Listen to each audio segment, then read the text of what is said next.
Hey guys, welcome back to Raisin Razzos. Today I want to introduce to you our third and final baby. She is currently 5 months old.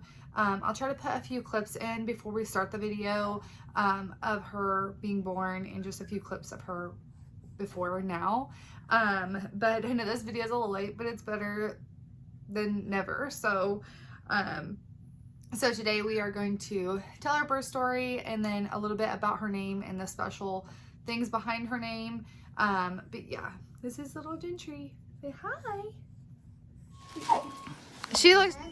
Hi. Is this your sister? It's not recording. Yeah, I got Come here. Come look at her. What? Look at her. There she's Look. growling at us. Sister. Oh, look at her. Hold on. Yeah, Slow this is down. your sister. Let me get there. Here, here's your phone. This is your sister. That's your papa over here. Papa Dale. Papa's gonna hold her. Papa. Hey, look at your twin. What are you thinking, huh? Are you talking to me? Are you talking to me? Really? Okay, so we'll just jump right in. Her name is Gentry Shawnee. It's named after two people in my family. So her first name is Gentry. So the Gen part is after my mother. So her name is spelled Jentry. So that gives her first name. And then her second name is Shawnee. When I was little, my aunt that passed away a couple years ago, her name was Sonia, and I used to call her Aunt Shawnee. So Sonny or Shawnee, however you want to pronounce it. I pronounce it both ways. That is her middle name, and it's very special.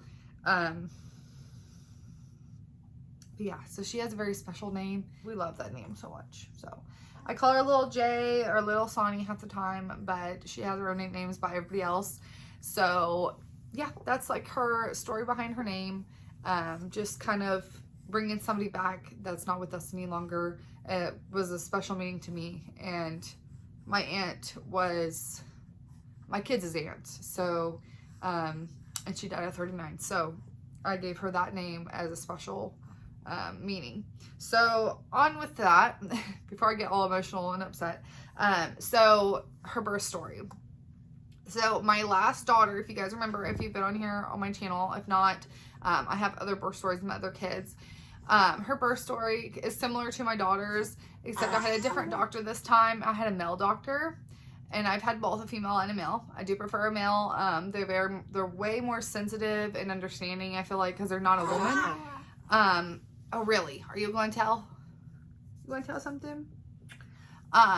So long story short, he was a great doctor. I was induced just like I was with my last daughter with her. So I had a planned date set. We went in, we did the whole Pitocin, all of that. I had her sooner than my other daughter. I had her earlier in the day than I did my other daughter. I had my other one at 10 p.m. I believe I had her around 6 p.m. I don't remember the exact time right now. But I was given Pitocin. I didn't move for several hours, and then after I came in, I was put on the peanut ball and I went to take a nap, and it was like I just started immediately. Like as soon as I start dilating, it just goes. It doesn't slow down, it doesn't stop. So I dilated. My whole family was in the room. We were conversating. This is a funny story because I look over at my husband, I'm like, hey, I think you need to go get the nurse, because I was like at a 7, I believe.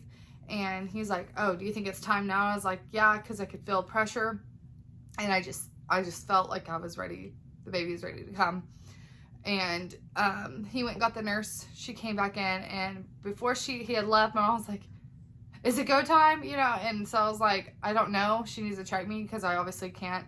But I have pressure down there. So the nurse came in. I was ready to go. The only thing is my doctor was 45 minutes away, and he was stuck in traffic behind a car accident. So I was set up and told to keep my legs closed until he got there. Once he got there, of course, I did a couple pushes. The baby came out. Her birth story is pretty easy. The only thing, my recovery sucked worse with her was, so you have your baby and then your placenta comes out. The placenta was stuck. It would not come out. So he somewhat did like a D&C on me to remove the placenta. So I had excruciating pain like 3 days after I delivered. It felt like my insides were ripped out. Other than that, it was a great delivery and a great recovery. I was in more pain with her. She was the only baby that I was in pain and recovery. Usually a few hours after the baby, I'm ready to go. Like, no problem. This baby slowed me way down. I was like, okay, I'm in massive pain. Like, I need to lay down. So that was the only thing. But her delivery was perfect. She came out perfect. No problems. And I'm blessed for that. But I did want to get on here and introduce her to you, and we're teething. We're ready to have some teethers. If you guys don't follow me on Instagram, I'll put my handle here. I am there on there daily mostly, and that's where I post all my new stuff about the baby. It's where I have time to post with 3 kids under 4 years old. It's a lot. So I want to stay connected with you guys. I'm just jumping on here before I work today just to give you the introduction of her, because if you don't follow me on Instagram, you probably see her on things and you're like, who is that? Well, that's our 3rd baby. So yep, she's already so loved and blessed. I'm blessed to have 3 beautiful, healthy kids, and my husband got fixed, so we will not be having any more children.